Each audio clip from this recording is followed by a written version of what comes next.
व्याख्यामुद्रां करसरस्विजैः पुस्तकं शङ्खचक्रे बिभ्रद्भिन्नस्फटिकरुचिरे पुण्डरीके निषण्णः अम्लानश्रीरमृतविशदैरंशभिप्लावयन् मामाविर्भूयादनकमहिमामानसेवागधीशः नमस्ते प्राणेश प्रणतविभुवाय वनिमगाः नमस्वामिन् रामप्रियतमनुमन् गुरुगुण नमस्तुभ्यं भीमप्रबलतमकृष्णेष्टभगवन्नमः श्रीमन्मध्वप्रदिश सुदर्शन्नो जय जय श्रीगुरुभ्यो नमः नारायणं सुरगुरुं जगदेकनाथं भक्तप्रियं सकललोकनमस्कृतं च त्रैगुण्यवर्जितमजं विभुमाद्यमीशं वन्दे भुवग्रम् अमरासुरसिद्धवन्द्यं नारायणं नमस्कृत्य नरं चैव नरोत्तमं देवीं सरस्वतीं व्यासं ततो जयमुदीरये ವೇದವ್ಯಾಸರ ಮಹಾಭಾರತದ ಚಿಂತಕರಿಗೆ ವಂದನೆಗಳು. ಶಾಂತಿ ಪರ್ವದ 469ನೆಯ ಪ್ರವಚನ ಶುಕಗೀತೆ ಅಂತ ಕರೆದಿದ್ದೆ. ಶುಕರಿಗೆ ತಂದೆ ವೇದವ್ಯಾಸರು ಹೇಳಿದ ವೈರಾಗ್ಯಬೋಧಕ ಮಾತುಗಳು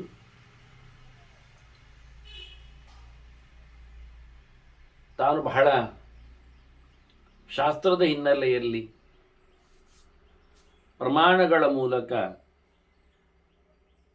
ಮಾತನ್ನು ಹೇಳಿದ್ದೇನೆ, ಬಿಡಿಸಿ ತಿಳಿಸಿದ್ದೇನೆ, ಅದನ್ನು ನಡೆಸಬೇಕು ಅಂತ ವ್ಯಾಸರು 25 ವರ್ಷದ ಮಗನಲ್ಲಿ ಒತ್ತಾಯಿಸುತ್ತಿದ್ದಾರೆ. ಸ್ವದರ್ಶನಾನುಮಾನತಃ ಪ್ರವರ್ಣಿತಂ ಕುರುಷ್ವತತ್. ನಿನಗೂ ಅದು ಕಂಡಿದೆ, ಲೋಕದಲ್ಲಿನ ಸಾವು ನೋವು ರೋಗ ರುಚಿನ ಸಂಕಟ ಇದನ್ನು ನೀನು ಕಂಡಿದ್ದೀಯ, ಕಂಡು ಅದರ ಬಗ್ಗೆ ನೀನು ಚಿಂತನೆ ಮಾಡು ಅಂತ ಹೇಳ್ತಾರೆ. ನಾನು ನನ್ನ ದರ್ಶನದಿಂದ ಶಾಸ್ತ್ರಗಳನ್ನು ಅನುಸರಿಸಿಕೊಂಡು ಹೇಳಿದ್ದೇನೆ, ಪರದ ಬಗ್ಗೆ ನಾನು ಚೆನ್ನಾಗಿ ವರ್ಣನೆ ಮಾಡಿದ್ದೇನೆ. ಜೀವನಕ್ಕಿಂತ ಬೇರೆಯಾದ ದೇಹ, ಆ ದೇಹದೊಳಗೆ ನೆಲೆಗೊಂಡ ದೇವ, ಇದರ ಆಚೆಗೆ ನಿಂತ ದೇಶ, ಇವೆಲ್ಲ ನಾನು ನಿನಗೆ ಹೇಳಿದ್ದೇನೆ ಅಂತ ಪ್ರವರ್ಣಿತ. ಹಾಗಾಗಿ ಅದನ್ನು ಮಾಡಬೇಕು ನೀನು. ಕುರುಷದತ್ ದದಾತಿಯ ಸ್ವಕರ್ಮಣ ಧನಾನಿ ಯಸ್ಯ ಕಸ್ಯಚಿತ್ ಅಬುದ್ಧಿ ಮೋಹಜೈ ಗುಣೈ ಸ ಏಕೇವ ಇಚ್ಛ್ಯತೆ. ತಾನು ತನ್ನ ಧರ್ಮದಂತೆ ಯಾರಿಗಾದರೂ ಏನಾದರೂ ಸಂಪತ್ತನ್ನು ತಾನು ಯಾವುದೇ ಬಗೆಯ ಕರುಣಿಸಿದರೆ ಅದು ಯಾವುದೇ ರೀತಿಯಾದಂತಹ ಸ್ವಾರ್ಥವೇ ಅಥವಾ ಭಯವೇ ಅಥವಾ ಕಾಮನೆಗಳೇ ಅಥವಾ ಲೋಭವೇ ಇಲ್ಲದೆ ಬುದ್ಧಿಯ ಮೋಹಗಳಿಗೆ ಒಳಗಾಗದೆ ಆತ, ಆಗ ಅವನು ಖಂಡಿತವಾಗಿಯೂ ಯೋಗ್ಯನಾಗ್ತಾನೆ. ಮಾಡಬೇಕು ಎನ್ನುವ ನೆಲೆಯಲ್ಲಿ ಬದುಕನ್ನು ಯಾರು ನಡೆಸಿಕೊಡುತ್ತಾರೆ ಸ್ವವಿಹಿತವಾದಂತಹ ವೃತ್ತಿಯಿಂದ, ಆಗ ಆತನು ಖಂಡಿತವಾಗಿಯೂ ಯಾವುದೇ ಪ್ರಕಾರದ ಸಮಾಜದಿಂದ ಪ್ರತಿಫಲವನ್ನು ಅಪೇಕ್ಷೆ ಮಾಡಿಕೊಳ್ಳದೆ, ಸಮಾಜ ಅಂದರೆ ತನಗಿಂತ ಭಿನ್ನವಾದ ಅಂತರ್ಥ, ಯಾರಲ್ಲಿಯೂ ಸಂಪರ್ಕವನ್ನು ಸಂಘವನ್ನು ಸಾಧಿಸಿಕೊಳ್ಳದೆ ಫಲದ ನಂಟು ತೊರೆದುಕೊಂಡು ಯಾರು ಈ ರೀತಿಯಾದಂತಹ ಸರ್ವೀಸ್ ನಡೆಸ್ತಾನೆ, ಅವನು ಖಂಡಿತವಾಗಿಯೂ ಯೋಗಯುಕ್ತನಾಗ್ತಾನೆ, ಭಗವಂತನ ಮಾರ್ಗಕ್ಕೆ ಸಮನಾಗ್ತಾನೆ. ಯಾರು ಒಳ್ಳೆಯದು ಮಾಡ್ತಾನೋ ಅವನಿಗೆ ಒಳ್ಳೆಯದಾಗ್ತಾನೆ ಎನ್ನುವುದು ಮಾಮೂಲಿ. ಶುಭಂ ಸಮಸ್ತಮಶ್ನುತೆ ಪ್ರಕುರ್ವತಃ ಶುಭಾಃ ಕ್ರಿಯಾಃ. ತನಗೂ ಹಿತವಾದ, ಲೋಕಕ್ಕೂ ಸರಿಯಾಗುವ, ದೇವರೂ ಮೆಚ್ಚುವ ಕೆಲಸಗಳು ಶುಭ ಕರ್ಮಗಳು, ಪ್ರಮಾಣಬದ್ಧವಾದವುಗಳು. ಅಂಥದ್ದನ್ನು ನಡೆಸುವ ಮೂಲಕ ಅವನು ಅದರ ಬೆನಿಫಿಟ್, ಪುಣ್ಯವನ್ನು, ಒಳಿತನ್ನು ಪರಿಪೂರ್ಣವಾಗಿ ಅವನು ಪಡಿತಾನೆ. ಇದೇ ನಿಜವಾಗಿ ಲೋಕದ ವ್ಯವಸ್ಥೆ. ತದೇತದ್ ಅರ್ಥದರ್ಶನ. ಇದು ಅರ್ಥ ಅಂದರೆ ಪ್ರಯೋಜನವನ್ನು ನೋಡುವ ರೀತಿ. ವಾಸ್ತವವಾಗಿ ಒಳ್ಳೆಯದನ್ನು ಮಾಡುವುದರಿಂದ ಇಡೀ ಲೋಕಕ್ಕೆ ಒಳಿತಾಗ್ತದೆ. ಕೃತಜ್ಞಂ ಅರ್ಥ ಸಂಹಿತಂ. ನಿಜವಾಗಿಯೂ ಅವರೂ ಸಹ ಒಳ್ಳೆಯದನ್ನು ನಡೆಸಿಕೊಟ್ಟಾಗ ಎಲ್ಲವೂ ಎಲ್ಲರಿಗೂ ಒಳ್ಳೆಯದಾಗ್ತದೆ. ಧಿಯೋ ಯೋನ ಪ್ರಚೋದಯಾತ್ ಅನ್ನುವ ಹಾಗೆ ಪ್ರಾರ್ಥನೆಯು ನಮ್ಮೆಲ್ಲರ ತಿಳಿಯಾಗಲಿ ಅಂದಾಗ ಸಹಜವಾಗಿ ಎಲ್ಲರೂ ಸಹ ಯೋಗ್ಯರಾಗಿ ಬಿಡುತ್ತಾರೆ. ಲೋಕಾಹ ಸಮಸ್ತಾಹ ಸುಖಿನೋ ಭವಂತು ಅಂದಾಗೆ ಎಲ್ಲೆಡೆ ಸುಖದ ನೆರಳು ಕಂಡಾಗ ತನ್ನಷ್ಟಕ್ಕೆ ತಾನು ಸಹ ಯೋಗ್ಯನಾಗಿ, ಸುಖನಾಗಿ, ಸುಖಿಯಾಗಿ ಬದುಕ್ತಾನೆ. ಹೀಗಾಗಿ ಪದಾರ್ಥಗಳ ಪ್ರಯೋಜನಗಳ ವ್ಯವಸ್ಥೆ ಹೀಗಿದೆ. ಒಳ್ಳೆಯದನ್ನು ಮಾಡುವುದರಿಂದ, ಒಳ್ಳೆಯದನ್ನು ಪಡೆಯುವ ಮೂಲಕ ಸಂಪತ್ತು ಎನ್ನುವುದು ಒಳ್ಳೆಯದು, ಪುಣ್ಯ ಎನ್ನುವ ಅರ್ಥ ಮಾಡಿಕೊಂಡಾಗ ಅದು ಪ್ರಯೋಜನಕಾರಿಯಾಗಿದೆ, ಸತ್ಪ್ರಯೋಜಕವಾಗಿದೆ. ಅಂತಹ ಸಂಪತ್ತನ್ನು, ಅಂತಹ ರಿಸಲ್ಟನ್ನು ನಾವು ಯೋಗ್ಯ ಅಂತೆ. ಆ ರೀತಿಯಾಗಿ ಅಂತಹ ಯೋಗ್ಯವಾದಂತಹ ಬೆನಿಫಿಟ್ ದರ್ಶನ ಅದಾಗಲಿ. ಅದೇ ನಮ್ಮ ಎಲ್ಲರಿಗೂ ಹಿತವಾಗುವ, ದೇವರು ಮೆಚ್ಚುವ ಕ್ರಿಯೆ ಆಗ್ತದೆ ಅಂತ. ನಿಬಂಧಿನಿ ರಜ್ಜುರೇಶ ಯಾ ಗ್ರಾಮೇ ವಸತಃ ರತಿ. ಊರಿನಲ್ಲಿ ಕೂತರೆ, ಹಳ್ಳಿಯಲ್ಲಿ ನಿಂದರೆ, ಪಟ್ಟಣದಲ್ಲಿ ಬೆಳೆದರೆ, ಮನೆ ಮಂದಿಯಲ್ಲಿ ಕೂತರೆ ಅವನಿಗೆ ಅದುವೇ ಇಷ್ಟ ಆಗ್ತದೆ. ಅವನನ್ನಲ್ಲೇ ಕಟ್ಟಿ ಹಾಕ್ತಾರೆ. ಅವನಿಗೆ ಕಟ್ಟಿಸಿಕೊಳ್ಳುತ್ತಾನೆ.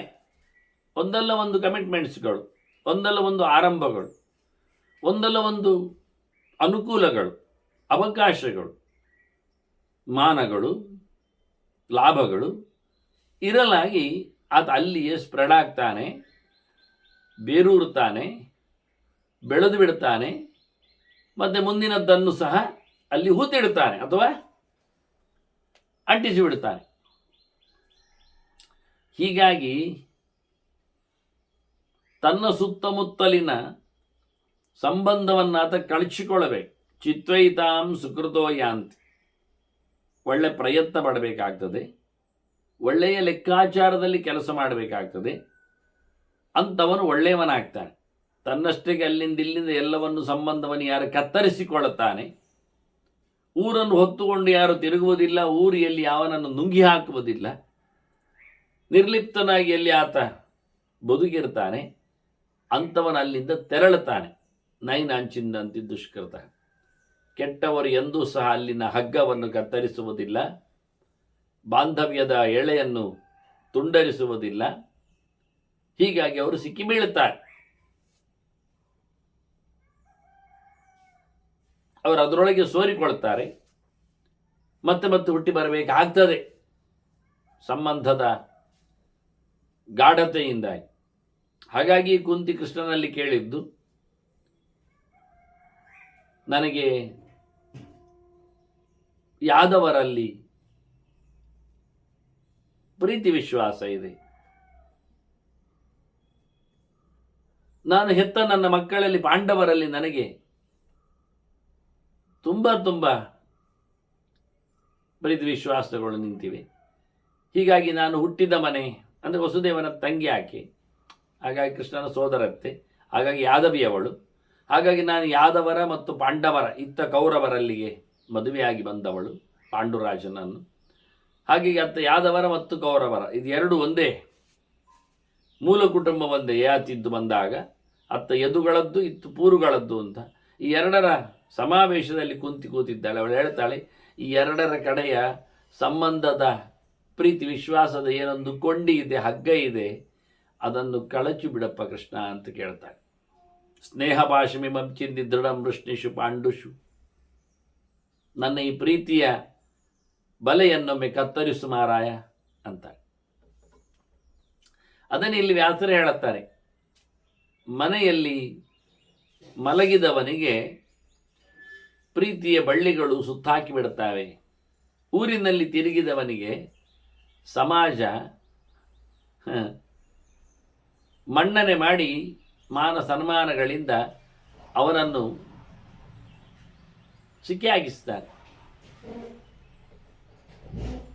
ಆದ್ದರಿಂದ ಈ ಸಂಬಂಧದ ಪ್ರೀತಿಯ ವಿಶ್ವಾಸದ ನೆರೆ ಹೊರೆಯವರ ಸಂಪರ್ಕದಿಂದ ಕಳಚಿ ಬಿಡು, ಕತ್ತರಿಸಿ ಬಿಡು ಅಂತಾನೆ. ಅಂದರೆ ಒಬ್ಬಂಟಿಗನಾಗು ಅಂತ ಹೇಳುವ ಧೋರಣೆ. ಕಿಂತೆ ಧನೆಯನ್ನ ಕಿಂ ಬಂಧುಬಿ ಸ್ತೆ ಕಿಂತೆ ಪುತ್ರೈಹಿ ಪುತ್ರಕ ಯೋ ಮರಿಷ್ಯಸಿ. ಅಲ್ಲ, ಅವರೆಲ್ಲ ಇರಲಿ, ಅವರೆಲ್ಲ ಬೇಕಾಗ್ತದೆ, ಅವರೆಲ್ಲ ಬರ್ತಾರೆ, ನಾವು ಹೋಗ್ತೇವೆ ಅಂದರೆ ಎಂಥ ಕರ್ಮಕ್ಕೆ ಅಂತ ಕೇಳ್ತಾರೆ. ಕಿಂತೆ ಧನೇನ, ಅವ್ರು ದುಡ್ಡು ಕೊಡ್ತಾರ? ಹೌದು. ದುಡ್ಡು ನೀನೆಂತ ಮಾಡ್ತಿ? ಅವರು ನಿನಗೆ ಬಂದು ಹೋಗ್ತಾರ? ಅವ್ರು ಬಂದು ಹೋಗೋದ್ರಿಂದ ನೀನು ಬಂದು ಹೋಗೋದ್ರಿಂದ ಏನಾಗ್ತದೆ? ಅವರವರ ಮಕ್ಕಳು ಅವರ ಜೊತೆಯಲ್ಲಿ ಇರಲಿ, ನೀನು ಯಾಕೆ ಅವರ ಹತ್ತಿರ ಹೋಗಬೇಕು? ನೀನು ಅವರ ಮಕ್ಕಳ?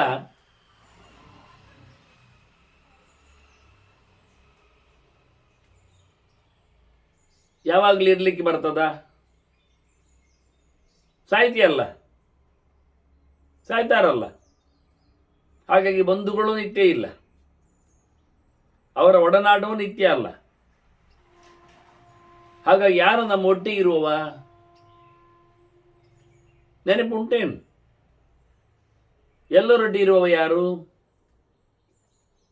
ಅವನೇ ನಮ್ಮೊಟ್ಟಿಗಿರುವವ. ಯಾವಾಗಲೂ ಒಟ್ಟಿಗಿರುವವ ಯಾರು? ಅದು ದೇವರು, ಒಳಗಿನವನು. ಅದರಿಂದ ಆತ್ಮಾನವನ್ನು ಇಚ್ಛೆ ಹುಡುಕು, ದೇವರನ್ನು ಹುಡುಕು, ದೇವರ ಬಗ್ಗೆ ಮಾತಾಡು, ಅವನನ್ನು ಇಚ್ಛೆ ಪಡು, ಅವನನ್ನು ಸರಿಯಾಗಿ ಚಿಂತನೆ ಮಾಡು. ಸಿಗುವುದಿಲ್ಲ.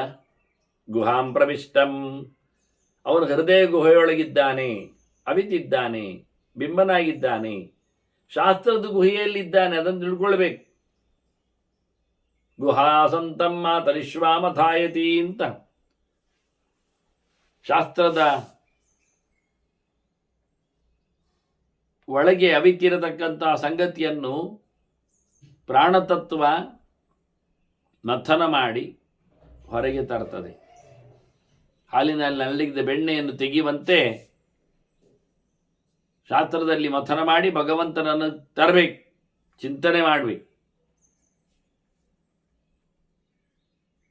ಹಾಗೆ ಹೃದಯ ಗುಹಿಯಲ್ಲಿ ನೆಲೆಗೊಂಡ ಭಗವಂತನನ್ನು ಸಹ ಧ್ಯಾನದ ಕಣ್ಣಿನಿಂದ ಕಾಣಲಿಕ್ಕೆ ಬೇಕು. ಎಲ್ಲಿದ್ದಾರೆ? ನಿನ್ನವರು ಪಿತಾಮಹಾಸ್ತೆ ಕ್ವಗತಾಶ್ಚ ಸರ್ವೇ. ನೀನು ಒಂದು ತಲೆ ಹಿಂದೆ ಯಾರನ್ನು ಇದ್ದಾರದು ಯೋಚನೆ ಮಾಡು. ಎಲ್ಲ ಇಲ್ಲ ಹೋಗಿ ಆಗಿರ್ತದೆ. ಇಲ್ಲಿಲ್ಲ.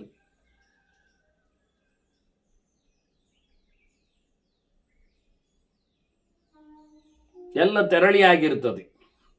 ಹಾಗಾದ್ರೆ ನಾವು ನಮ್ಮವರು ಉಂಟು ಉಂಟು ಅಂತ ಹೇಳಿ ಅಲ್ಲಿ ತಿರುಗುವುದೆಂತ ಬಂತು? ಊರಿನಲ್ಲಿ ನಾವು ಬಿದ್ದುಕೊಂಡು ಆಗುವುದೆಂಥದ್ದುಂಟು? ಎಲ್ಲರೂ ತೆರಳಿದವರೇ, ತೆರಳ್ತಾನೆ ಇರ್ತಾನೆ. ಆಯ್ತು, ಈಗ ಒಂದು ಸತಿ ಊರಲ್ಲೆಲ್ಲ ನಾನು ಎಸ್ಟಾಬ್ಲಿಷ್ ಆಗಿದ್ದೇನೆ. ಮತ್ತೆ ನಾನು ಮತ್ತೆ ಮತ್ತೆ ಮತ್ತೆ ಮತ್ತೆ ಮತ್ತೆ ಅಂದರೆ ನಾಳೆ ಅಂದರೆ ಮುಂದಿನ ದಿನಗಳಲ್ಲಿ. ಹಾಗೆ ನಾಳೆ ಬಂದು ಕೇಳಿದ್ರು ಮತ್ತೆ ನಾಳೆ ಅಂತಾನೆ. ನಾಳೆ ಹೇಳಿದ್ದಲ್ಲ ನಿನ್ನೆ ಅಂತಾನೆ. ಹೌದು, ನಿನ್ನೆ ಹೇಳಿದ್ದು ನಾಳೆ ಹೌದು, ಇವತ್ತಲ್ಲ. ಅಲ್ಲ, ನಾನು ಯಾವಾಗಲಿಕ್ಕೆ ಹೇಳಿದ್ದೇನೆ ಅದನ್ನು, ಅದು ಎಲ್ಲಿ ಆಗ್ತದೆ? ಹಾಗಾಗಿ ಇವತ್ತು ಅವರೆಲ್ಲ ಇರಲಿ,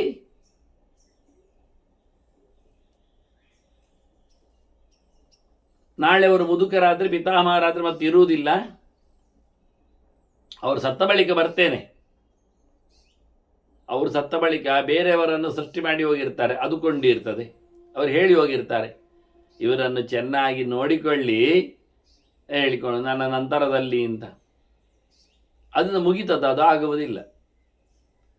ಅದನ್ನು ನಾಳೆ ಎನ್ನುವುದನ್ನು ಬಿಡುವಂದರು. ನಾಳೆಯ ಶಬ್ದಕ್ಕೆ ಅರ್ಥ ಏನು ಗೊತ್ತಾ? ಇಲ್ಲ ಅಂತಲೇ. ಹಾಗಾಗಿ ಶ್ರೋತ್ಕಾರ್ಯ ಮಧ್ಯೆ ಕುರ್ವೀತ. ವ್ಯಾಸರು ಹೇಳ್ತಾರೆ, ಪೂರ್ವಾಹ್ಣೆ ಚಾಪರಾನ್ನಿಗಂ. ನಾಳೆ ಮಾಡುವುದನ್ನು ಇವತ್ತೇ ಮಾಡು ಮಾರಾಯ. ಹೇಗೂ ನಾಳೆ ಮಾಡ್ತೀಯಲ್ಲ, ನೀನು ಪ್ರಾಮಾಣಿಕ ಅಲ್ವಾ? ಹೇಳಿಕೊಂಡೆ ಅಲ್ಲ ನಾಳೆ ಮಾಡ್ತೇನೆ ಅಂತ. ಸರಿ, ಇವತ್ತೇ ಮಾಡಿಬಿಡು, ನಾಳೆ ಬೇಡ ಇರಲಿ. ಹೇಗೆ ಆಗ್ತದ? ಪ್ರತಿನಿತ್ಯವೂ ನಮಗೆ ನಾಳೆ ಆಗ್ತದೆ. ಹಾಗಾಗಿ ಹಿಂದಿನ ದಿವಸ ಮಾಡಲಿಕ್ಕೆ ಬರ್ತದೆ. ಅದನ್ನು ಎಲ್ಲದಿಲ್ಲೂ ನಿಲ್ತದೆ. ನಾಳೆ ಬಂತೇಳಿ ನಿಲ್ಲಿಕ್ಕಿಲ್ಲ, ಮುಂದುವರಿಕೆ.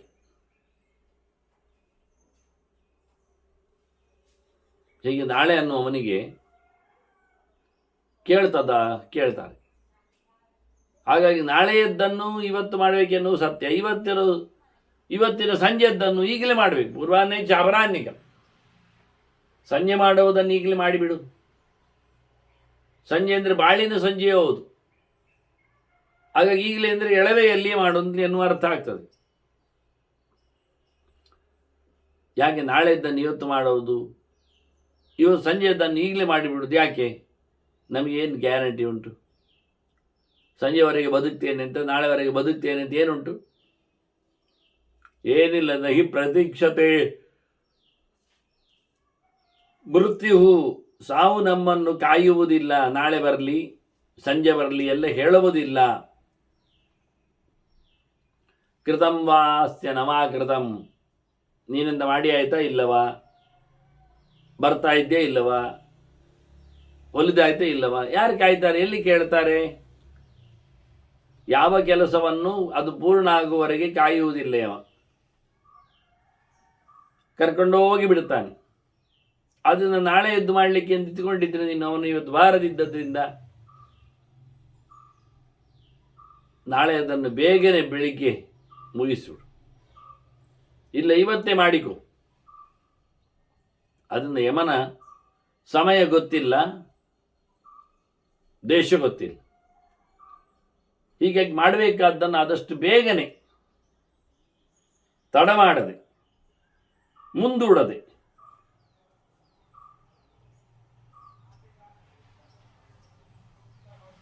ಮುಗಿಸಿ ಬಿಡುವಂತ ವ್ಯಾಸರು ಹೇಳುತ್ತಾರೆ. ಅನುಗಮ್ಯ ವಿನಾಶಾಂತೆ ನಿವರ್ತಂತೆ ಬಾಂಧವಾಹ ಅಗ್ನೌ ಪ್ರಕ್ಷಿಪ್ಯ ಪುರುಷಂ ಜ್ಞಾತಯ ಸುಹೃದಸ್ತತ. ಇಲ್ಲ, ಅವರೆಲ್ಲ ಇದ್ದಾರೆ, ನಮಗೆ ಬಿಡ್ಲಿಕ್ಕೆ ಆಗುವುದಿಲ್ಲ ಅಂತ ಹೇಳಿದರೆ ಅವರು ಎಲ್ಲಿವರೆ ಬರ್ತಾರೆ ಅಂತ ಕೇಳ್ತಾನೆ. ಅವರು ಇಲ್ಲಾಗಿ ನಾವು ಸೊನ್ನೆ ಆಗುವುದು ವಿಷಯ ಅಷ್ಟೇ ಅಲ್ಲ, ನಾವೇ ಸೊನ್ನೆ ಆಗಿ ಅವರಿಲ್ಲ ಆಗುವುದಿಲ್ವಾ? ಅದನ್ನ ಎಷ್ಟು ಅವರು ನಮಗೆ ಬಂದೋಗುವರು ಅಂತ ಹೇಳಿದೆಯಲ್ಲ, ಬರುವುದು ಹೇಗೆ, ಹೋಗುವುದು ಹೇಗೆ? ನಾವು ಸತ್ತಾಗ ಅವರು ಎಷ್ಟು ಬರ್ತಾರೆ? ಅನುಗಮ್ಯ ವಿನಾಶಾಂತೆ ನಿವರ್ತಂತೆ ಚ ಬಾಂಧವಾಹ.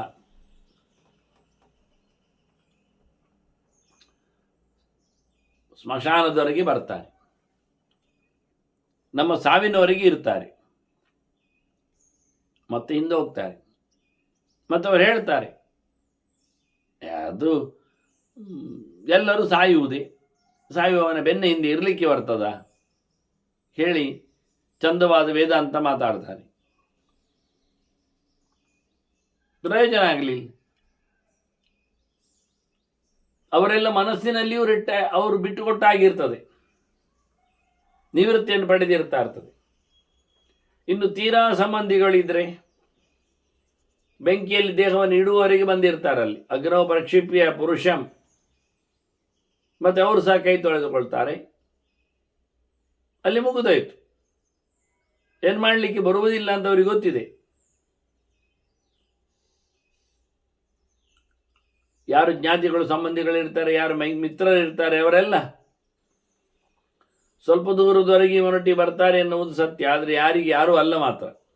ಕೇಳಲಿಕ್ಕೆ ಹೋದರೆ ಯಾರಿಗೇನು ಗೊತ್ತಿಲ್ಲ.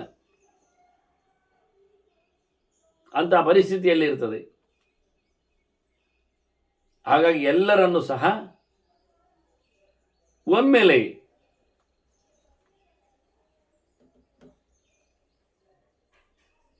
ಅವರ ಸಂಬಂಧದ ಎಳೆಯನ್ನು ಕತ್ತರಿಸುವ ಮೂಲಕ, ಅಷ್ಟೇ ಅಲ್ಲ, ಮತ್ತೆ ಶಾಸ್ತ್ರೀಯವಾಗಿಯೂ ಕೆಲವರು ಸರಿ ಇಲ್ಲದವರಿದ್ದಾರೆ, ಅವರನ್ನು ಹೊರಗೆ ಹಾಕು, ಅವರನ್ನು ನೋಡಬೇಡ, ಅವರನ್ನು ಎಡಕೈಯಿಂದಲೇ ಸನ್ನೆ ಮಾಡಿಬಿಡು ಹೋಗಲಿ ಅಂತೇಳಿ.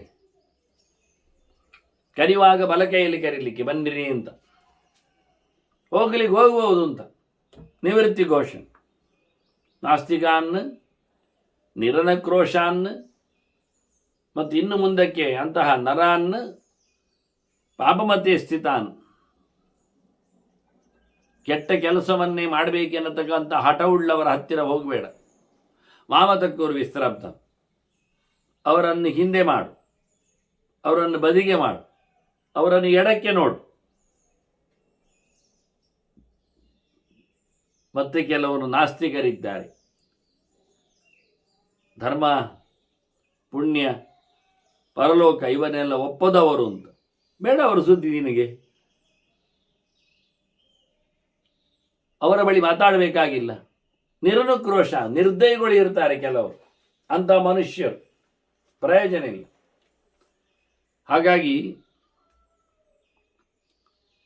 ಮಾನಸಿಕವಾಗಿ ಏನಿಲ್ಲ ಅಂತ ಕೂತವರು, ಕಾಯಿಕವಾಗಿ ಕೆಟ್ಟದ್ದನ್ನೇ ನಡೆಸುವವರು, ಮತ್ತೆ ಬಹಳಷ್ಟು ಬಾರಿ ಎಲ್ಲರ ಮೇಲೂ ಸಹ ಕಿಡಿಕಾರುವವರು, ವಾಚಿಕವಾಗಿ ಆಕ್ರೋಶಂತಹ ನಿರಾಶಾಹ ಅಂತ, ಪ್ರತಿಯೊಂದರ ವಿಷಯದಲ್ಲಿಯೂ ಸಹ ಅಸೂಯೆ ಪಟ್ಟುಕೊಂಡು ಆಶಾವಂಚಿತರಾಗಿ ಬಬೆ ಹಾಕುವವರು. ಹೀಗೆ 3 ಪ್ರಕಾರದ ಜನರು: ನಾಸ್ತಿಕಾನ್, ನಿರನುಕ್ರೋಶಾನ್, ನರಾನ್, ಪಾಪಮತೆ ಸ್ಥಿತಾನ್, ವಾಮತಕ್ಕುರು ವಿಸ್ರಬ್ಧಂ. ಅದರ ಬಗ್ಗೆ ಯಾವುದೇ ರೀತಿಯಾದಂತಹ ಮುಲಾಜು ಬೇಡ, ತಡ ಮಾಡಬೇಡ. ಪರಂ ಪ್ರೇಪ್ಸುಹು ಅತಂತ್ರಿತ, ನಿನಗೆ ಬೇರೆ ಬೇಕಲ್ಲ, ಅವರೇ ಬೇಕಾ? ಕೆಟ್ಟ ಕೆಲಸ ಮಾಡುವವರು ಬೇಕಾ?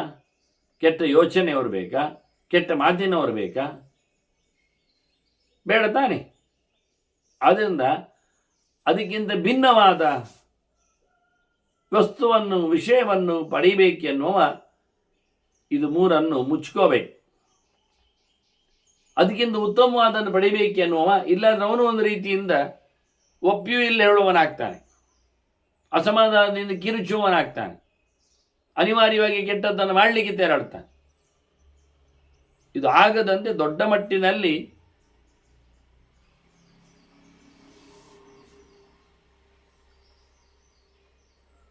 ಅವನು ಧರ್ಮವನ್ನಾಗಲಿ, ಪುಣ್ಯವನ್ನಾಗಲಿ, ಲಾಭವನ್ನಾಗಲಿ ಪಡಿಬೇಕಾದ್ರೆ ಸೋಮಾರಿತನವನ್ನು ತೋರಿಸ್ದಾಗಿಲ್ಲ. ಮತ್ತೆ ನೋಡುವ, ಅವರೆಲ್ಲ ಇರಲಿ, ಹಾಗೆ ಇಲ್ಲ. ಪರಂ ಪ್ರೇಪ್ಸು ಅತಂದ್ರಿತ ಏವಂ ಅಭ್ಯಾತೆ ಲೋಕೆ ಕಾಲೇನ ಉಪನಿಪೀಡಿತೆ ಸುಮಧೈರ್ಯಮಾಲಂಬ್ಯ ಧರ್ಮಂ ಸರ್ವಾತ್ಮನ ಕುರು. ಇದಕ್ಕೆಲ್ಲ ಒಳ್ಳೆ ಧೈರ್ಯ ಬೇಕು, ಒಳ್ಳೆ ಕೆಲಸ ಮಾಡಲಿಕ್ಕೆ ಗಟ್ಟಿಯಾದಂತಹ ಧೈರ್ಯ ಬೇಕಾಗ್ತದೆ. ಧೀರನಾಗು, ಮನಸ್ಸನ್ನು ಗಟ್ಟಿ ಮಾಡಿಕೋ. ಅದರಂತೆ ಈ ಲೋಕದಲ್ಲಿ ಇರತಕ್ಕಂಥ ಪೀಡೆಗಳನ್ನು, ಸಂಕಟಗಳನ್ನು, ಎಲ್ಲ ಪ್ರಕಾರದಲ್ಲಿ ಬಂದವರ ಸಾವು ನೋವುಗಳನ್ನು ಕಾಲದ ನಿಯಂತ್ರಣದಲ್ಲಿ ಅವರ ಕೊನೆಯನ್ನು ಚೆನ್ನಾಗಿ ಗಮನಿಸಿ ಧೈರ್ಯ ಮಾಡಿಕೋ. ಕೂಡಲೇ ಸರ್ವ ಪ್ರಕಾರದಿಂದಲೂ ಧರ್ಮವನ್ನು ಮಾಡು. ಏಕಪ್ರಕಾರವಾಗಿ ತಡೆಯಿಲ್ಲದೆ ಸರ್ವ ಪ್ರಕಾರಕವಾಗಿ ಎಲ್ಲವನ್ನೂ ಸಹ ಕೈ ಕೆಳಗಿಸುವ ರೀತಿಯಲ್ಲಿ ನೇರ್ಪುಗೊಳಿಸಿ ನಡೆಸಲಿಕ್ಕೆ ಬೇಕು. ತ್ರಿಕರಣ ಪೂರ್ವಕವಾದಂತಹ ಧರ್ಮದ ಚಿಂತನೆ, ಪ್ರತಿಬಿಂಬನ ಸೇವೆಯ ಬಿಂಬನ ಸೇವೆಯ ವ್ಯವಯಲ್ಲಿ ಪ್ರತಿಬಿಂಬನ ವ್ಯವಸ್ಥೆಯನ್ನು ಕಾಪಾಡಿಕೊಳ್ಳುವಲ್ಲಿ ಮುಖ್ಯವಾಗಿ ನೀನು ಧರ್ಮವನ್ನು ಮಾಡು.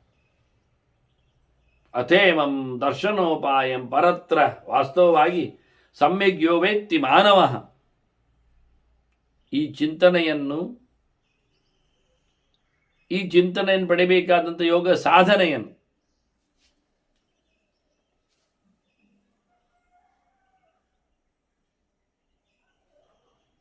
ಎರಡನ್ನು ಯಾರು ಕ್ರಮ ಪ್ರಕಾರವಾಗಿ ತಿಳ್ಕೊಳ್ತಾನೆ, ನಡೆದುಕೊಳ್ತಾನೆ, ಮಾಡ್ತಾನೆ, ಸಮ್ಯಕ್ ಸ್ವಧರ್ಮ ಕೃತ್ವೇಹ ಪರತ್ರ ಸುಖಮಷ್ಟುತೆ. ಇಲ್ಲಿ ಸ್ವಧರ್ಮವನ್ನು ಕಷ್ಟಪಟ್ಟು ಮಾಡುವಾಗ ಕಷ್ಟ ಆಗ್ತದೆ, ಕಷ್ಟಪಟ್ಟು ಮಾಡುವಾಗ ಅಂದರೆ ಕಷ್ಟ ಆಗಲೇಬೇಕಲ್ಲ ಅಂತ ಹೇಳಿಕೊಂಡು ಅದಕ್ಕೆ ಸುಖವೇ ಇಲ್ಲ ಅಂತಲ್ಲ, ಮುಂದೆ ಅದಕ್ಕೆ ಸುಖ ಇದೆ, ಪರಲೋಕದಲ್ಲಿ ಸುಖವನ್ನು ಅನುಭವಿಸಲಿಕ್ಕೆ ಉಂಟು ಅನ್ನುವ ನೆಲೆಯಲ್ಲಿ ಯೋಗ್ಯವಾದ ಅರಿವಿನಲ್ಲಿ ಯೋಗ್ಯ ಪ್ರಕಾರವಾದ ಸಾಧನೆಯ ವಿಚಾರ ಮತ್ತು ಆಚಾರವನ್ನು, ಮಾಹಿತಿ ಮತ್ತು ತಂತ್ರಜ್ಞಾನವನ್ನು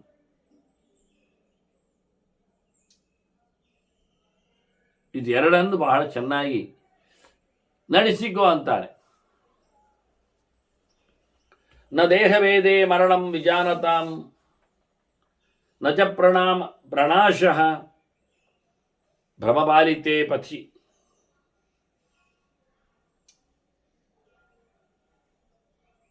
ಈ ಬದುಕಿನ ದಾರಿಯಲ್ಲಿ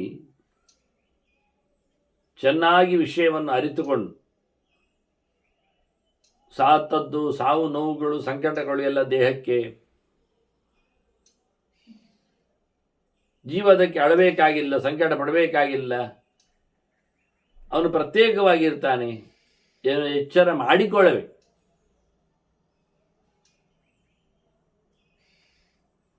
ಹಾಗಿದ್ದಾಗ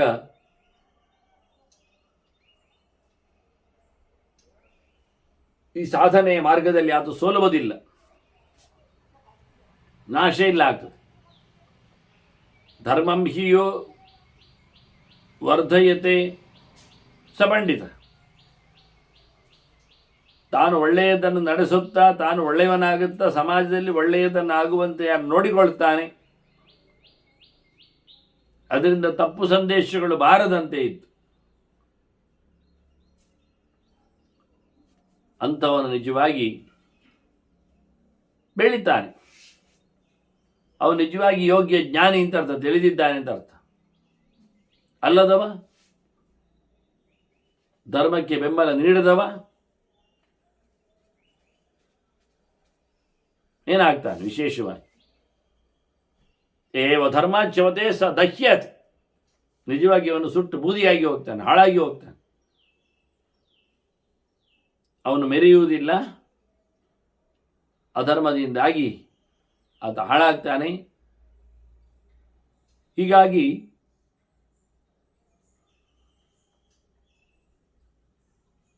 ಒಳ್ಳೆಯದು ಮಾಡಿದವನಿಗೆ ಉದ್ಧಾರ, ಕೆಟ್ಟದ್ದು ಮಾಡಿದವನಿಗೆ ಅವನತಿ ಇದ್ದದ್ದು. ನಿಹೀನ ಕರ್ಮ ನಿರೇಂ ಪ್ರಪದ್ಯತೆ. ಕೆಟ್ಟ ಕೆಲಸ ಮಾಡಿದವ ನರಕಕ್ಕೆ ಖಂಡಿತವಾಗಿ ಹೋಗ್ತಾನೆ. ತ್ರಿವಿಷ್ಟ ಭಂಗಚ್ಚದೆ ಧರ್ಮ ಪಾರಗ. ಚೆನ್ನಾಗಿ ಧರ್ಮವನ್ನು ಅರಿತು ಭಗವಂತನನ್ನು ಪ್ರೀತಿಸಿದವ ಅವನು ಸ್ವರ್ಗಾದಿಗಳಿಗೆ ತೆರಳ್ತಾನೆ. ಇದೆಲ್ಲ ಮಾಡಬೇಕಾದ ಕರ್ತವ್ಯ ಚಿಂತನೆಗಳ ಬಗ್ಗೆ ಇರತಕ್ಕಂಥ ಕೆಲವು ಕೀ ನೋಟ್ಸ್ಗಳು, ಹತ್ತಲಿರತಕ್ಕ ಸಣ್ಣ ಮೆಟ್ಟಿಲುಗಳು, ಸೋಪಾನಭೂತಂ. ವಾಸ್ತವವಾಗಿದು ಸ್ವರ್ಗಸ್ಯ. ಎಲ್ಲಿಗೆ ಏರ್ಲಿಕ್ಕಿದು? ಸ್ವರ್ಗಕ್ಕೆ. ಯಾರಿಗೆ ಕೊಟ್ಟದ್ದು? ಮನುಷ್ಯರಿಗೆ. ಇವತ್ತು ಬಂದಿರತಕ್ಕಂಥ ಮನುಷ್ಯನ ದೇಹ ಎನ್ನುವುದು ಅದು ಕಮ್ಮಿ ವಿಷಯವೇ ಅಲ್ಲ. ಸ್ವಪಾನಭೂತಂ ಸ್ವರ್ಗಸ್ಯ ಮಾನುಷ್ಯಂ ಪ್ರಾಪ್ಯ ದುರ್ಲಭಂ. ಮನುಷ್ಯ ದೇಹವನ್ನು ಪಡೆಯದೇ ಈ ದೇಹವನ್ನು ಸ್ವರ್ಗಕ್ಕೆ ತೆರಳುವ ಕಥೆಯನ್ನು ಮಾಡಿಕೊಳ್ಳಲಿಕ್ಕೆ ಆಗುವುದಿಲ್ಲ. ತಥಾತ್ಮಾನಂ ಸಮಾದದ್ಯ ದೃಶ್ಯತೆ ನ ಪುನಯತ್. ಮಗದೊಮ್ಮೆ ಇಲ್ಲಿ ಬಂದು ಸಾಯದಂತೆ. ವಾಸ್ತವವಾಗಿ ಸೋತು ಹೋಗದಂತೆ ಆತ ತನ್ನನ್ನು ತಾನು ನೇರ್ಪುಗೊಳಿಸಿಕೊಂಡು ಬೆಳೆಯಬೇಕು. ಯಾವುದನ್ನು ಕಳಕೊಳ್ಳದಂತೆ ಆತ ಈ ಮನುಷ್ಯ ದೇಹವನ್ನು ಪಡೆದಿರುವಾಗ ಇದು ಹತ್ತಲಿರತಕ್ಕ ಮೆಟ್ಟಿಲುಗಳಂತೆ ಮೇಲಕ್ಕೆ ಹೋಗತಕ್ಕಂಥ ವ್ಯವಸ್ಥೆಗಳು ಇವುದ್ದು ಹೇಳಿದ್ದರಿಂದ ಹಾಗಿರಬೇಕು. ಯಸ್ಯ ನೋತ್ಕ್ರಾಮತಿ ಮತಿ ಸ್ವರ್ಗಮಾರ್ಗಾನುಸಾರಣಿ.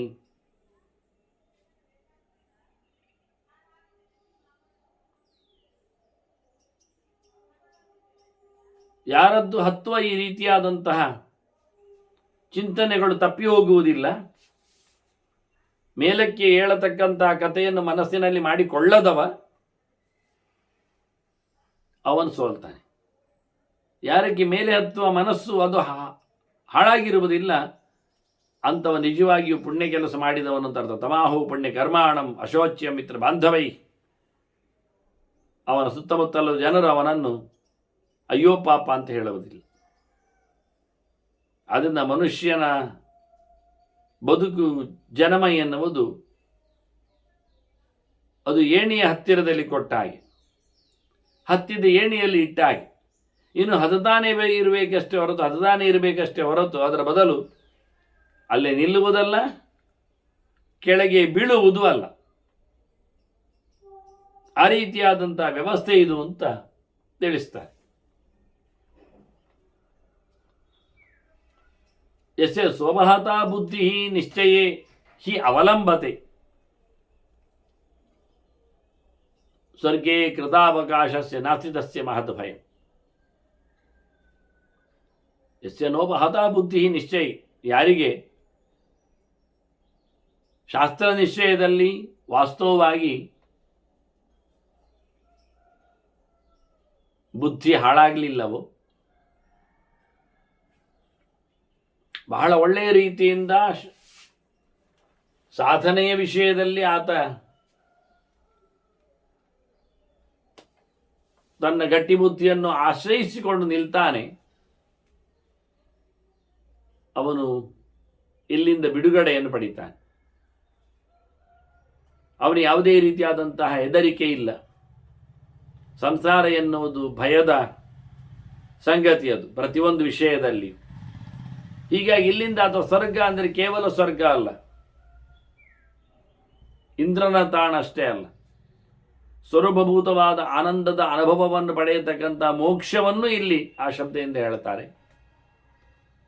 ಹಾಗಾಗಿ ಇಲ್ಲಿಂದ ಶಾಶ್ವತವಾದ ಸುಖದೆಡೆಗೆ ಆತ ಪಯಣಿಸಬೇಕು. ಆ ನೆಲೆಯಲ್ಲಿ ತನ್ನ ಬುದ್ಧಿಯನ್ನು ಗಟ್ಟಿ ಮಾಡಿಕೊಳ್ಳಬೇಕು. ಅನಿಶ್ಚಿತತೆಯಲ್ಲಿ ಸಂಶಯಿತವಾಗಿ ತನ್ನ ಬುದ್ಧಿಯನ್ನು ಮಾಡಿಕೊಳ್ಳುವುದಲ್ಲ. ಸತ್ಯ ವಿಷಯದಲ್ಲಿ ದೃಢವಾದ ಮನಸ್ಸನ್ನು ಸುಮಾರಾಗಿ ಇದಾಗಲೇ ವ್ಯಾಸರು ಹೇಳಿದ್ರು. ಊರಿನಲ್ಲಿ ಕೂತವನ ಮನೆ ಮಂದಿ, ಸಮಾಜ, ಮಠಮಂದಿರ, ಸರ್ಕಾರ ಈ ಸುತ್ತಿನಲ್ಲಿ ನೆಲೆಗೊಂಡವನಿಗೆ ಹಗ್ಗಗಳ ಗಂಟುಗಳು ಜಾಸ್ತಿ ಇವೆ ಅಂತ, ಕತ್ತರಿಸಬೇಕಾದ ಕೆಲಸ ಜಾಸ್ತಿ ಆಗ್ತದೆ ಅಂತ. ಕಾಡಿನಲ್ಲಿ ಕೂತವರಿಗೆ ಇದರ ಬಂಧನಗಳು ಬಹಳ ಕಡಿಮೆ. ಅಲ್ಲಿ ತಪೋವನೇಶಿಯೇ ಜಾತ ತತ್ರೈವ ನಿಧನಂಗತಾ ತೇಷಾಂ ಅಲ್ಪತರಃ ಧರ್ಮ ಕಾಮಭೋಗಾನ ಜಾನತಾಂ. ಅವರಿಗೆ ವೈಭವದ ನೆಲೆ ಗೊತ್ತಿಲ್ಲ. ಕಾಡಿನಲ್ಲಿ ಬೆಳೆದವರಿಗೆ, ಕಾಡಿನಲ್ಲಿ ಹುಟ್ಟಿದವರಿಗೆ, ಕಾಡುವೆ ಬದುಕು ಆದವರಿಗೆ ವೈಭವದ ಊಟೋಪಚಾರಗಳು, ಪಟ್ಟಣದ ಬೆಡಗುತನ, ಇದು ಯಾವುದರಲ್ಲಿ ಅವರು ಸೋತಿರುವುದಿಲ್ಲ. ಅದರ ವಿಶೇಷವಾದ ಆಕರ್ಷಣೆಗೆ ಅವರು ಒಳಗಾಗಿರುವುದಿಲ್ಲ. ಹಾಗಾಗಿ ಬಯಕೆಗಳು, ಬೂಟಾಟಿಕೆಗಳು, ಜೊತೆಯಲ್ಲಿ ಬೆದರಿಕೆಗಳು, ಇದು ಯಾವುದೂ ಅಲ್ಲಿ ಆತನನ್ನು ಆವರಿಸುವುದಿಲ್ಲ. ಅಂದರೆ ಸಹಜವಾದ ಬದುಕಿರುತ್ತದೆ. ಹಾಗಾಗಿ ಅವರಲ್ಲಿ ಬಹಳ ದೊಡ್ಡ ಮಟ್ಟಿನ ಕರ್ಮಗಳು, ಧರ್ಮಗಳು, ಚೌಕಟ್ಟುಗಳು, ಬಂಧನಗಳು ಇರುವುದಿಲ್ಲ. ಸಹಜವಾಗಿ ಅಂದರೆ ಸಿಕ್ಕಿದ್ದರಲ್ಲೇ ತೃಪ್ತಿಯನ್ನು ಪಡೆಯುವಂತೆ ಅವರಿಗೆ ದೊಡ್ಡ ಮಟ್ಟಿನ ಯಜ್ಞ ವಿಹಿತ ಅಲ್ಲ. ಯಾಕೆ ಏನಿಲ್ಲ, ದೊಡ್ಡ ಮಟ್ಟಿನ ದಾನ ವಿಹಿತ ಅಲ್ಲ. ಯಾಕೆಂದರೆ ಅಲ್ಲಿದ್ದವರಿಗೆ ಅಲ್ಲಿದ್ದದ್ದನ್ನೇ ಕೊಡಬೇಕು. ನೆಲ್ಲಿಕಾಯಿ ಕೊಡಲಿಕ್ಕೆ ಪ್ರತಿಯೊಬ್ಬರ ಅಂಗಳದಲ್ಲಿಯೂ ನೆಲ್ಲಿ ಮರ ಇರ್ತದೆ ಕಾಡಿನಲ್ಲಿದ್ದಾಗ ಅಂತಿಟ್ಟುಕೊಳ್ಳುವ. ಏನು ಕೊಡ್ತಾನೆ, ಏನು ಯಜ್ಞ ಮಾಡಿಯಾನು? ದನವನ್ನೇ ಸಾಕದವನು ಕಾಡಿನಲ್ಲಿ ಬಿದ್ದ ಎಲೆಗಳನ್ನು ಬೆಳೆದ ಹಣ್ಣುಗಳನ್ನು ತಿಂದು ಹರಿದ ನೀರನ್ನು ಕುಡಿದು ಬದುಕುವವನು ಇವನೇನು ಯಜ್ಞ ಮಾಡಬಲ್ಲ, ಏನು ದಾನವನ್ನು ನೀಡಿಯಾನು? ಅಂದ ಅವರ ಧರ್ಮಗಳು ಬಹಳ ಲಘುವಾಗಿರ್ತವೆ,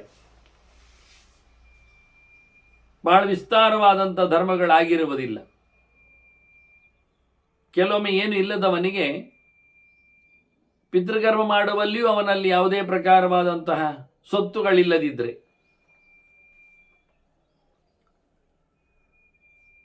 ಪಿಂಡ ಪ್ರದಾನಾದಿಗಳಿಗೂ ಯಾವುದೇ ರೀತಿಯಾದಂತಹ ಕಾಳುಗಳಿಲ್ಲದಿದ್ದರೆ, ಅಕ್ಕಿಯಲ್ಲೇ ಆಗಬೇಕು ಅಂತಿಲ್ಲ, ಯಾವ ಹಿಟ್ಟಿನಲ್ಲಿಯೂ ಪಿಂಡ ಮಾಡಿಡಲಿಕ್ಕೆ ಬರ್ತದೆ, ಯಾವುದೇ ಕಾಳಿನ ಹಿಟ್ಟು ನಡೀತದೆ. ಅದು ಯಾವುದೂ ಇಲ್ಲ ಅಂಥವನು, ಮಾಡಲಿಕ್ಕೆ ಆಗದೇ ಇದ್ದವನು, ಪಿಂಡವನ್ನೇ ಇಡಲಾಗದಿದ್ದವನು, ಅವನಿಗೂ ಉಪಾಯ ಹೇಳ್ತಾರೆ ಅವರು. ಅಂದರೆ ಕಾಡಿನ ಕತೆ, ಮನುಷ್ಯನ ಬದುಕು. ಅಂಥವನು ತನಗೇನೂ ಇಲ್ಲ, ನಾನೇನು ಮಾಡ್ತಾ ಇಲ್ಲ ಅಂತ ಪಿತೃಗಳಿಗೆ ತನ್ನ 2 ಕೈಗಳನ್ನು ಮೇಲಕ್ಕೆತ್ತಿಕೊಂಡು ಕಾಡಿನ ನಡುವೆ ಕತ್ತೆತ್ತಿ ಕೂಗಿ ಹೇಳಬೇಕು, ಇದುವೇ ನನ್ನದು ಪ್ರಾರ್ಥನೆ ಅಂತೇಳಿ ಅರ್ಪಣೆ ಕೊಡಲಿಕ್ಕೆ ಬರ್ತದೆ. ಸ್ವಧಾ ಶಬ್ದವನ್ನು ಹೇಳಲಿಕ್ಕೆ ಆಗ್ತದೆ. ಅದರ ಆಚೆಗೆ ಇಲ್ಲ ಅಂತ ತನ್ನ ಅಶಕ್ತತೆಯನ್ನು ತೋರಿಸಿಬಿಟ್ರೆ ಅದೇ ಶ್ರಾದ್ದ ಆಯ್ತಂತೆ ಪಿತೃಗಳಿಗೆ. ಅದೇ ಸಾಕು, ಅವರಿಗೆ ಅದೇ ತೃಪ್ತಿ. ಸತ್ಯ ಬೇಕಲ್ಲಿ. ಅದರಿಂದ ಅಲ್ಪತರೋ ಧರ್ಮ ಅಂದ್ರವರಿಗೆ. ಅಲ್ಲಿದ್ದವರಿಗೆ ಬಹಳ ಕಡಿಮೆ ಮಟ್ಟಿನ ಪ್ರಾಕ್ಟೀಸ್ಗಳು, ರೀತಿ ರಿವಾಜುಗಳು, ಧರ್ಮತಂತ್ರಗಳು ಬಹಳ ಸುಂದರವಾಗಿ ಚಿಂತನೆಯನ್ನು ಕೊಟ್ಟು, ಎಷ್ಟು ಭೋಗಾನ್ನ ಪರಿತ್ಯಜ್ಯ ಶರೀರೇಣ ತಪಶ್ಚರೇತ್ ನತೇನ ಕಿಂಚಿನ್ನ ಪ್ರಾಪ್ತಂ ತನಮೇ ಬಹುಮತಂ ಫಲಂ. ಅಲ್ಲ, ಅವರು ಜಪದ ಅನುಷ್ಠಾನಗಳನ್ನು ಕಾಡಿನಲ್ಲಿ ಮಾಡಿದ್ದಾರಲ್ಲ, ಮಾಡ್ತಾರೆ. ತಿಂದು ತಿರುಗಲಿಕ್ಕೆ ಅವರಲ್ಲಿ ಏನಿಲ್ಲಲ್ಲ, ಇಲ್ಲ ಆಗಿದೆ. ಹಾಗಾಗಿ ಅವರದ್ದು ಎಂಥದ್ದು ಇಲ್ಲಲ್ಲ, ಲಭ್ಯ ಅಲ್ವಾ? ಎಂದಕ್ಕೆ ಜಪದ ಅನುಷ್ಠಾನ ಪೂಜೆ ಪುನಸ್ಕಾರಗಳಿಗೆಲ್ಲ ಅವರಲ್ಲಿ ಎಂತ ಉಂಟು? ಅವರು ಬೇಯಿಸಿ ಏನಾದರೂ ಮಾಡ್ತಾರ? ಪಂಚಭಕ್ಷ ಪಾಯಸಗಳನ್ನೆಲ್ಲ ನೈವೇದ್ಯಕ್ಕಿಡ್ತಾರ? ಒಂದು ಕೊಳಗ ಹುಗ್ಗಿಯನ್ನು ಮಾಡಿ ಬೆಳಿಗ್ಗೆ ಬೇಗನೆ ಸೂರ್ಯೋದಯಕ್ಕಿಂತ ಮೊದಲೇ ಎಲ್ಲರಿಗೂ ಹಂಚಿ ಆತನು ಮಾಡಿಕೊಂಡವನು ಬಹಳ ದೀರ್ಘಕಾಲದಲ್ಲಿ ಆ ಹುಗ್ಗಿಯಲ್ಲಿರತಕ್ಕಂತಹ ಸಮಸ್ತ ಪದಾರ್ಥಗಳ ಲೆಕ್ಕಾಚಾರದ ದುಪ್ಪಟ್ಟು 100 ಪಟ್ಟು ಕಾಲ ಸ್ವರ್ಗದಲ್ಲಿ ಸುಖವಾಗಿ ಮೆರೆಯುವನು ಅಂತ ಹೇಳುವಂಥದ್ದೆಲ್ಲ ಅವನಿಗೆ ಸಿಗ್ತದ? ಒಂದು ಹಿಡಿ ಮೊದಲು ಅವನಿಗೆ ಸಿಗಲಿ, ಮುದ್ಗ ಧಾನ್ಯ, ಮತ್ತೆ ಯೋಚನೆ ಮಾಡುವ ಅಂತ ಹೇಳಿಕೊಂಡು ತಿರುಗ್ತೀರ? ಬರೇ ಕಾಮ್ಯ, ಎಲ್ಲ ಲೊಳ್ಳೊಳಟ್ಟೆ ಹೇಳಿದ ಹಾಗೆ, ಏನು ಪ್ರಯೋಜನ ಇಲ್ಲತ್ತು. ವಾಸ್ತವವಾಗಿ ನಾನೀಗ ಗೆರೆಯನ್ನು ಹೇಳಿಕೊಂಡೆ ಎನ್ನುವುದು ಸತ್ಯ, ಧನುರ್ಮಾಸ ಕಳೆದಾಗ. ಆದರೆ ದಾನ ಮಾಡಲಿಕ್ಕೆ ಅಲ್ಲಿ ಹೇಳಿದ್ದಾರೆ, ತಾನು ತಿನ್ಲಿಕ್ಕೆ ಹೇಳಿದ್ರ? ಬ್ರಾಹ್ಮಣರಿಗೆ ತಿನ್ನಿಸು ಅಂತ ಹೇಳಿದ್ದಾರೆ, ತಾನು ತಿನ್ನು ಹೇಳಿದ್ರ? ಹಾಗಾದ್ರೆ ಏನಾಯಿತು? ತಿನ್ನುವವ ಕಾಮ್ಯದಲ್ಲಿ, ಆಸೆಯಲ್ಲಿ ತಿಂದಿದ್ದಾನೆ. ಆದರೆ ಸಹಜವಾಗಿ ಸೂರ್ಯೋದಯಕ್ಕಿಂತ ಮುಂಚೆ ತಿನ್ನಲಿಕ್ಕಿಲ್ಲ, ಬೆಳಿಗ್ಗೆ ಊಟ ಮಾಡಲಿಕ್ಕೂ ಇಲ್ಲ. ಸೂರ್ಯೋದಯ ಆದ ನಂತರ ತಿನ್ನುವಂತೇನಿಲ್ಲ. ಸೂರ್ಯೋದಯದ ಹೊತ್ತಿನಲ್ಲಿ ಕೊಟ್ಟು ಬಿಡು. ಅದು ನನ್ನ ಧನುರ್ಮಾಸ ಪ್ರಕರಣದ ಹೊತ್ತಗೆಯಲ್ಲಿ ನಾನು ಮ್ಯಾನುಸ್ಕ್ರಿಪ್ಟ್ ತೋರಿಸಿದ್ದೇನೆ. ರವೆ ಹೃದಯ ವೇಲಾಯ ಮೊದಲೇ ಹಾಕಿದ್ದನು. ಸೂರ್ಯೋದಯದ ಹೊತ್ತಿನಲ್ಲಿ ಪೂಜೆ ಮಾಡಲಿಕ್ಕೆ ಹೇಳಿದ್ದು, ಪೂಜೆ ಆದ ನಂತರ ಇನ್ನು ಬಲಿಹರಣಾದಿಗಳೆಲ್ಲ ಆಗಲಿಕ್ಕುಂಟು, ಇತರ ದೇವತಾ ಪೂಜೆಗಳ ಪುನಸ್ಕಾರಗಳಾಗಲಿಕ್ಕಿದೆ, ತರ್ಪಣಾದಿಗಳು ನಡೀಲಿಕ್ಕಿವೆ, ವೈಶ್ವದೇವಾದಿಗಳ ಇದೆಲ್ಲ ಆದ ಬಳಿಕ ಅವರನ್ನು ಊಟಗೊಳಿಸುವಂಥದ್ದು. ಅದು ಮಾಡಲಿಕ್ಕೆ ಬಯಸಿ ಬಂದವರಿಗೆ ಅವರೆಷ್ಟು ಕಳ್ಕೊಳ್ತಾರಾಗ ಅದರಿಂದ. ಪ್ರಯೋಜನ ಏನಾಗಲಿಲ್ಲ. ಅದು ನಿತ್ಯ ಅಲ್ಲಲ್ಲ. ಧನುರ್ಮಾಸ ಎನ್ನುವುದು ನೈಮಿತ್ತಿಕ ಕಾಲವನ್ನು ಧನು ರಾಶಿಯಲ್ಲಿ ಸೂರ್ಯನ ಸಂಚಾರದ ನಿಮಿತ್ತದಲ್ಲಿ ಬಂದಂಥ ವಸ್ತು ಅದು ಕಾಲಮಾನ. ಅದು ನಿತ್ಯಕ್ಕೆ ಬಾಧೆಯನ್ನು ಕೊಡಬಾರದು. ನಿತ್ಯ ಮನುಷ್ಯನ ಊಟದ ಹೊತ್ತು ಮಧ್ಯಾಹ್ನ ಸೂರ್ಯ ಆಚೆ ಹೋದ ಬಳಿಕ ಅಪರಾಹ್ನಕ್ಕೆ ಅಂಟಿಕೊಂಡಾಗ ಅದಕ್ಕಿಂತ ಮೊದಲು ತಿಂದರೆ ಪಾಪವೇ, ಪ್ರಯೋಜನ ಏನಾಗಲಿಲ್ಲ. ಆದರೆ ಅವನನ್ನು ತಿನ್ನಲಿಕ್ಕೆ ಹೇಳುವುದೂ ಇಲ್ಲ. ಅಲ್ಲಿ ಎಲ್ಲಿ ಸಹ ಕೊಡಿ ಕೊಡಿ ಕೊಡಿ ಮಾತ್ರ ಹೇಳಿದ್ದಾರೆ. ಕೊಟ್ಟ ಬಳಿಕ ತಿನ್ನಿ ಹೇಳಲೇ ಇಲ್ಲ. ಭಾಳ ಗಮನಿಸಬೇಕಾದ ವಿಷಯಗಳಿವೆಲ್ಲ. ಹಾಗಾಗಿ ಕಾಡಿನಲ್ಲಿ ಕೂತವರಿಗೆ ಇಂಥ ಯಾವುದೇ ಪ್ರಕಾರವಾದ ಕಾಮನೆಗಳ ವ್ರತ ನಿಯಮಗಳು ಇರುವುದಿಲ್ಲ. ಅವರು ಅದ್ಭುತವಾದಂತಹ ತಪಸ್ಸನ್ನು ಮಾಡ್ತಾರೆ. ಹಾಗಾಗಿ ಪೇಟೆ ಮಂದಿ ಮಾಡಿರತಕ್ಕಂತಹ ಬಹುತೇಕ ಧಾನ್ಯಗಳಿಂದ ಪೂಜೆ ಪುನಸ್ಕಾರಗಳಿಂದ ಬಹಳ ದೊಡ್ಡ ಮಟ್ಟಿನ ನೀವು ಹೇಳಿದಾಗೆ ದೀರ್ಘಕಾಲದ ಸ್ವರ್ಗಾದಿಗಳು ಸಿಗ್ತವನು ಸಿಗುವುದಿಲ್ಲ ಹೇಳಿದರೆ ಅಲ್ಲವೇ ಅಲ್ಲ ಅಂತಾರೆ ಇಲ್ಲಿ ವ್ಯಾಸರು. ಇದ್ದವನು ಇದ್ದಲ್ಲಿ ಎಷ್ಟು ಬೇಕಾದರೂ ಕೊಟ್ಟುಕೊಳ್ಳಿ, ಪಡೆದುಕೊಳ್ಳಿ. ಇಲ್ಲದವನು ಏನು ಕೊಡದಿದ್ರೂ ಇದ್ದದ್ರಲ್ಲೇ ಕೊಟ್ಟದ್ರಲ್ಲೇ ಪೂರ್ಣವಾದಂಥ ಫಲವನ್ನು ಪಡಿತಾರೆ ಅಂತ. ಅದೇನು ಕಿಂಚಿನ್ ನಪ್ರಾಪ್ತಂ, ಕಾಡಿನಲ್ಲಿ ಕೂತವ ತಪಸ್ಸಿನಿಂದ ಪಡೆಯಲಾರದೆ ಇದ್ದ ಸಂಗತಿಯೇ ಇಲ್ಲ ಅಂತ. ಪೇಟೆ ಮಂದಿ ಮಾಡಿದ ವೈಭವದ ಪೂಜೆ ಪುನಸ್ಕಾರಗಳಿಗೆ ಏನು ಯಾವುದೋ ವಾದ್ಯವೃಂದದ ಇನ್ನಿತರ ಚಪ್ಪರದ ಅಬ್ಬರದ ಕೈಯಾಟದೊಂದಿಗೆ ಮಾಡಿರತಕ್ಕಂಥ ಸೇವೆ ಪುನಸ್ಕಾರಗಳಲ್ಲಿ ಭಗವಂತ ಎಷ್ಟು ಮೆಚ್ಚುವುದೇ ಇಲ್ಲ. ಅದೇನು ಪ್ರಯೋಜನ ಇಲ್ಲ ಅಂತ. ಯಾವುದೇ ಆಡಂಬರ ಇಲ್ಲದೆ ಚೊಕ್ಕವಾಗಿ ಭಗವಂತನ ನಾಮಚಿಂತನೆಯೊಂದಿಗೆ ಮಾಡಿರತಕ್ಕಂತಹ ಮಾನಸವಾದ ಎಲ್ಲ ಸಮರ್ಪಣೆಗಳು ಅವನನ್ನು ಬಹಳ ಎತ್ತರಕ್ಕೆ ಏರಿಸ್ತವೆ. ಆದರೆ ಅವನಿಗೆ ಸಿಗಲಾರದ ಸಂಗತಿಯೇ ಇಲ್ಲ. ಅದು ನನಗೆ ಭಾರಿ ಇಷ್ಟ ಆದ ದೇವರು ತನಮೇ ಬಹುಮತಂ ಫಲಂ, ನನಗಿದು ಇಷ್ಟ, ಹೀಗೆ ಇಷ್ಟ ಅಂತಾನೆ.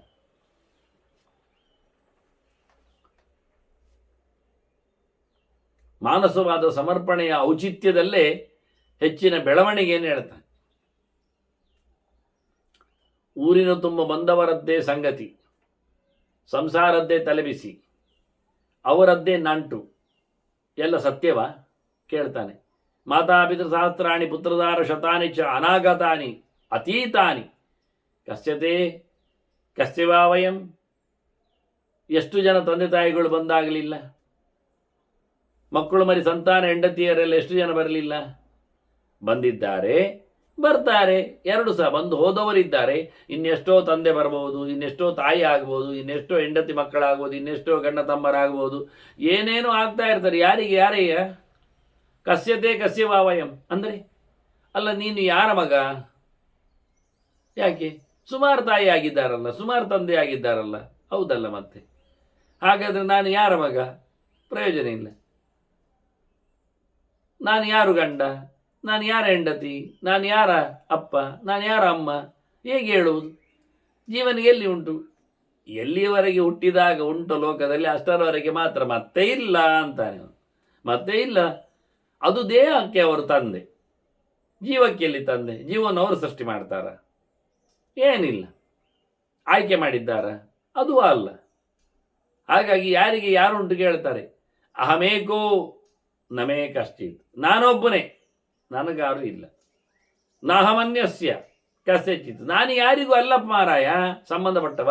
ನ ತಂ ಪಶ್ಯಾಮಿ ಯಸ್ಯಾಹಂ, ನನಗೆ ಗೊತ್ತಾಗ್ತದ ನಾನು ಯಾರವನು ಅಂತ? ನನಗೆ ಅಂತ ಕಾಣುವುದಿಲ್ಲ. ತನ್ನ ಪಶ್ಯಾಮಿ ಯೋ ಮಮ, ಹಾಗೆ ನಾನು ನೋಡುವುದಿಲ್ಲ ಯಾರು ನನಗೆ. ನನಗೆ ಯಾರು ಎನ್ನುವುದು ನನಗೆ ಗೊತ್ತಿಲ್ಲ, ನಾನು ಯಾರವನು ಎನ್ನುವುದು ನನಗೆ ಗೊತ್ತಿಲ್ಲ. ಕೇಳು ಸುಮ್ಮನೆ, ಉತ್ತರ ಇಲ್ಲದ ಪ್ರಶ್ನೆ ಅದು. ಯಾರು ನೀನು? ಯಾರು ನೀನು? ಯಾರು ನೀನು? ನನಗೂ ನಾನು ಯಾರು ಗೊತ್ತಿಲ್ಲ, ಮತ್ತು ನಾ ಯಾರು ನೀನು? ಯಾರವನು? ಯಾರವನು? ಹಾಗೆ ಪ್ರಶ್ನೆ ಅಷ್ಟೇ. ನ ತೇಷಾಂ ಭವತಾ ಕಾರ್ಯಂ, ನಿನಗೆನ್ನಾದರೂ ಮಾಡಲಿಕ್ಕುಂಟ ಅವರಿಗೆ? ನ ಕಾರ್ಯಂತವ ತೈರಪಿ, ನಿನಗೂ ಅವರೆಂತಾದ್ರೂ ಮಾಡ್ತಾರ? ಅವರಿಂದ ನಿನಗೂ ಎಂಥದ್ದಿಲ್ಲ, ನಿನ್ನಿಂದ ಅವರಿಗೂ ಏನಾಗುವಂಥದ್ದು ಇಲ್ಲ. ಸಂಬಂಧ ಇಲ್ಲದ ಜೀವಗಳಿಗೆ ಕೊಂಡಿಯನ್ನು ಸಿಕ್ಕಿಸುವುದು ಎಲ್ಲಿಗೆ? ಆಗಲೇ ಇಲ್ಲ.